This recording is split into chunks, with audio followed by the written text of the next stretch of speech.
Bien, alors nous sommes devant les arènes d'Agenmot, sur ce parking. Il y a des centaines, non je ne dis pas des centaines, mais enfin beaucoup de ce camping-car. Pouvez-vous nous expliquer un peu ce qu'il en est? Oui, alors tout d'abord on est ici, on dépend de la concession Libertium Metz, donc Libertium Dax précisément, Libertium Metz, dans la zone automobile de Dax. Et donc on a décidé de venir ici donc à Agenmot, au centre des Landes, puisque c'est un point un petit peu central qui va se rapprocher, on va dire, du cœur des Landes, la Chalosse, mais aussi se rapprocher et à la fois un petit peu du Béarn et un petit peu aussi du Pays Basque. Donc c'est quelque chose qui nous allait bien sur la géolocalisation. Et ensuite, surtout, les Landes sont un vecteur important pour nous dans le monde du camping-car parce que ça reste très touristique et on a un vivier de clients qui est très très important. Et en fait, on voulait venir au centre des Landes pour ne pas toujours aller dans les grandes villes, type Dax, Mont-de-Marsan, et que ça soit dans le Béarn, Pau, les Hautes-Pyrénées, Tarbes, mais aussi le Pays Basque, Biarritz. Donc vous voulez dire que ce genre de manifestations, vous les avez déjà organisées ailleurs? Alors sur Agenmot, c'est la première édition, mais on en a également développé une en Béarn du côté de Soumoulou, qui est une ville connecte à Pau, et à Saint-Palais au Pays Basque. Donc du coup, ce sont des éditions entre guillemets rurales que l'on développe pour aller au plus près de nos clients. Alors, donc là, quel est l'objectif d'avoir amené autant de camping-cars ici à Agenmot? Alors, précisément, il y en a 91 camping-cars, des neufs et des occasions, donc c'est quand même une exposition relativement importante. Pour faire une comparaison, quand on fait un salon à Biarritz ou à Pau, qui sont des grosses agglos, on en met 140. Donc, vous voyez, on a quand même plus que la moitié, donc c'est quand même plutôt très important. L'objectif, bien sûr, c'est de faire connaître le véhicule de loisir à ceux qui ne le connaissent pas, susciter l'intérêt d'achat à ceux qui ont vu des camping-cars pendant les vacances d'été ou même avant, et de se dire, tiens, on a vu toutes ces personnes qui utilisent le camping-car au bord de la mer, au bord d'une rivière, à la montagne, à la campagne, etc., et qui se sont dit, pourquoi pas nous? Et bien en fait, ces expositions-là, dès la rentrée, permettent en fait à tous ces futurs clients, ces futurs acquéreurs, de pouvoir passer à l'acte pour les prochaines vacances. Donc là ici par exemple on est dans un camping-car profilé, donc c'est-à-dire qu'on a une cabine, ce qu'on appelle une tête motrice avec une cabine profilée ici, et on se retrouve directement en fait dans la partie habitacle, sur lequel on va avoir en partie haute un lit de pavillon qui descend à peu près à la mi-hauteur, donc au niveau de l'appui-tête, et qui va faire un couchage de place. Ce salon ici, bien sûr, se met en position jour. Et ici, comme vous pouvez le voir, on va pouvoir ici le déplier.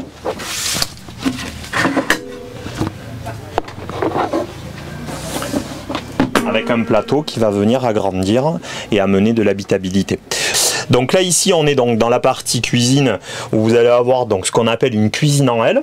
Donc comme vous pouvez le voir, c'est parfaitement équipé. Alors c'est fonction des gammes et des options de chaque véhicule, mais là en l'occurrence vous allez avoir le pôle gazinière avec les réchauds, votre petit évier et son robinet mitigeur.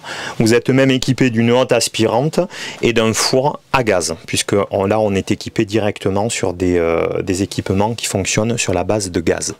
Donc là ici vous rentrez dans la zone nuit, donc on était jusqu'à présent dans la zone jour. Là on va avoir donc ce que l'on appelle donc la salle de bain à douche séparée.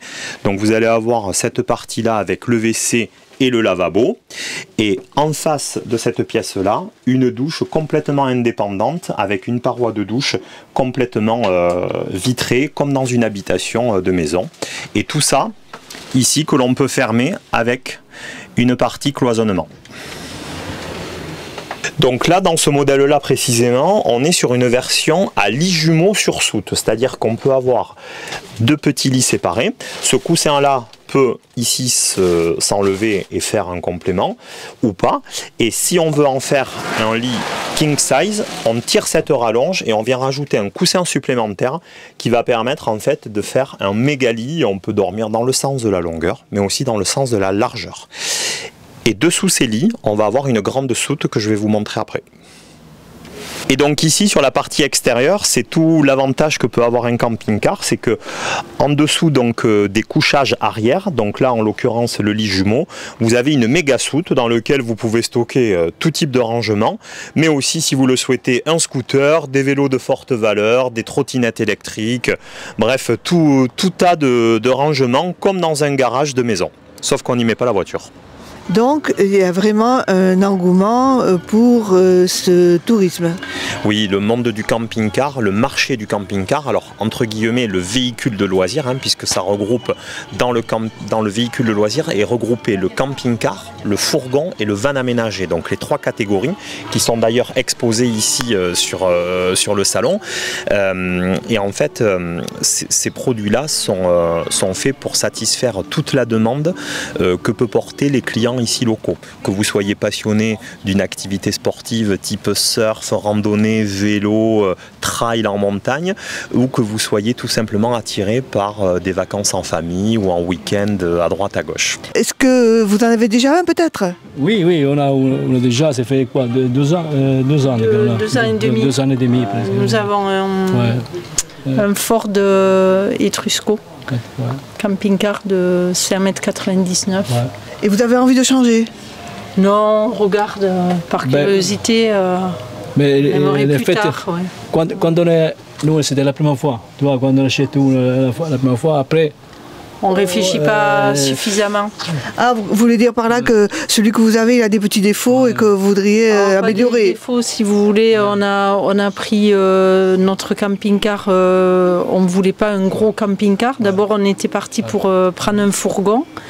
Le fourgon ne nous plaisait pas, donc on était parti sur un petit camping-car. Donc, on ne voulait pas plus de 6 mètres avec une boîte automatique. Ah oui. Et il y a 2 ans et demi, les boîtes automatiques étaient peu courantes. Alors que maintenant, il y en a beaucoup plus. Voilà. Et on avait pris le seul qu'il y avait, c'était avec un lit sur soute, comme on appelle. Donc en fait, il faut celui qui est au fond doit enjamber. C'est pareil, il faut quand on va dormir, il faut aller tous les deux. Ah oui, surtout que quand on commence à devenir vieux, il faut pas, faut que ce soit pratique, quoi. C'est ça. Non, mais c'est vrai que ça, c'est vraiment. Et on n'avait pas réfléchi à ça il y a 2 ans et demi. Donc maintenant, nous, on était en Espagne, on restait petit moment là, mais bon, après, moi, j'ai pas envie de dormir, quoi. Toi, tu avais envie de dormir, moi. Alors, on est obligé d'aller dormir ensemble, parce qu'autrement, après, on réveille. On se réveille. Ah oui, d'accord. Et alors, avec ce camping-car que vous aviez avant, vous êtes allé où alors? On est allé au Portugal, l'Espagne 2 fois l'année dernière, non 2 fois l'année dernière au Portugal. On est allé à Porto, on est allé à Lisbonne aussi, on est allé dans le sud à Faro, à côté de Faro. Ah oui. Après cette année, on est allé en Espagne 3 semaines. Donc on a fait, après, on a fait aussi la France, Ségovie, Madrid, Tolède. Donc vous avez des enfants ou vous allez simplement tous les deux tout seuls? Que tous les deux, oui. Mais on a 2 enfants, mais ils sont grands maintenant. Ah, ils sont grands. On en profite maintenant. Quoi. Ah, d'accord. Plus moi, je sois... Vous êtes espagnol peut-être, monsieur? Non, moi je suis italien. Ah, italien, d'accord. Et vous êtes allé alors en Italie? Pas encore, non, parce que... C'est plus loin en Italie. En Italie, surtout, moi j'aimais bien d'aller, mais là où j'habite, vraiment dans le sud, Italie, quoi, après Naples, quoi. Ah oui, c'est super loin, quoi. Ça m'a fait 2000 km, mais il faut que ma femme, il faut qu'elle aille à la retraite, quoi. Mais moi, j'ai déjà retraité, quoi. Alors, donc il attend que vous soyez à la retraite. Voilà, mais bon, c'est pas encore, hein. Je suis un peu plus jeune. Il faut repartir comme ça, il faut partir, il faut pas penser, il faut qu'on revienne. Moi, c'est ça que j'aime, quoi. Ah oui, vous partez et puis voilà. C'est la liberté, quoi. Voilà, si là, on était parti, il faisait pas beau, on est rentré, quoi. Oui, c'est ça, c'est ça. Voilà, c'est ça, quoi. Et après... Ah oui, je veux dire que si on loue un truc, on n'est pas coincé à rester... Voilà, c'est l'avantage du camping-car. Et puis on visite un endroit, on reste 2-3 jours, après on visite un autre endroit. Et alors, quand vous partez, vous avez des bicyclettes ou vous avez quelque chose? On fait tout à vélo, ou on regarde les campings qui sont proches, enfin qui ont un bus qui est à proximité. C'est un peu le problème, quoi. Parce qu'une fois qu'on est coincé... c'est ça. Mais après, nous, avec les vélos, on bouge vachement, quoi. On a le vélo, quoi. Bon, encore on est bien, c'est ça, on n'est pas... D'accord. Bon, eh bien, écoutez, merci. Et, puis... et quel est le profil générale un peu des personnes qui achètent ce genre de véhicule? Alors, les 2/3 de nos clients sont bien sûr des retraités, puisque c'est eux qui ont le temps et qui ont aussi le pouvoir d'achat. Mais on a quand même 1/3 de nos clients qui sont des actifs, qui vont en fait avoir une vision différente de leur loisir. Où en fait, ils vont se dire, voilà, on va acheter un camping-car, un fourgon ou un van aménagé, on va l'acheter avec un financement, on va mensualiser notre projet d'achat. Donc certes, c'est un budget vacances, mais qui est du coup mensualisé sur 12 mois. Et ils vont avoir le véhicule disponible toute l'année. Et toutes ces personnes-là, qui sont des actifs, qui ont 5 semaines de vacances ou un petit peu plus en fonction des professions, vont pouvoir, lorsqu'ils ne s'en servent pas, sous-louer leur véhicule au travers de plateformes entre guillemets comme Airbnb, hein, donc ce sont des plateformes qui permettent de sous-louer le camping-car de particulier à particulier et qui vont permettre de générer du revenu locatif et du coup de réduire le coût et l'investissement. Ah, c'est-à-dire que si par exemple j'ai envie d'aller faire un tour dans les Pyrénées pendant une semaine, je peux louer un camping-car pour ce séjour. Exactement, alors une semaine, mais des fois même seulement 2 jours, ou des fois un week-end avec une nuit seulement, c'est tout à fait possible. Je suis propriétaire d'un véhicule, je ne m'en sers pas, je le mets à disposition sur cette plateforme-là, et ça génère du revenu locatif et bien sûr des nuitées de location. Vous par contre, vous ne gérez pas ce genre de choses? Non, on ne le fait pas, nous on ne fait que vendre les véhicules, qu'ils soient neufs ou d'occasion, on les entretient, on les équipe et on les accessorise. D'accord. Et est-ce que c'est un marché qui est en progression? Bien sûr, le marché du camping-car, on a une chance incroyable, c'est qu'il est très en vogue. Le marché à la fin août, puisque la saisonnalité du camping-car c'est du 1er septembre au 31 août, fait une progression encore de plus 5%.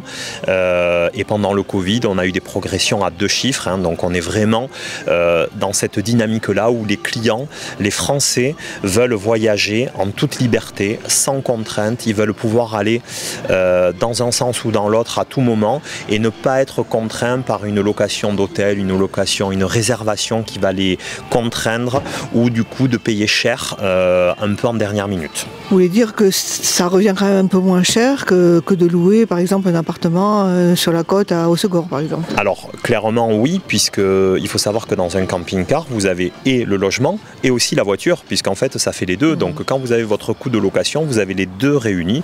Bien entendu, vous avez les coûts d'entretien lorsque vous êtes propriétaire, mais qui sont très minimisés, puisqu'on a simplement les pneumatiques à gérer et puis l'aspect mécanique comme l'on peut avoir dans une voiture, sachant que tous les véhicules récents ont des espacements d'entretien de plus en plus importants, donc ça c'est plutôt une bonne nouvelle.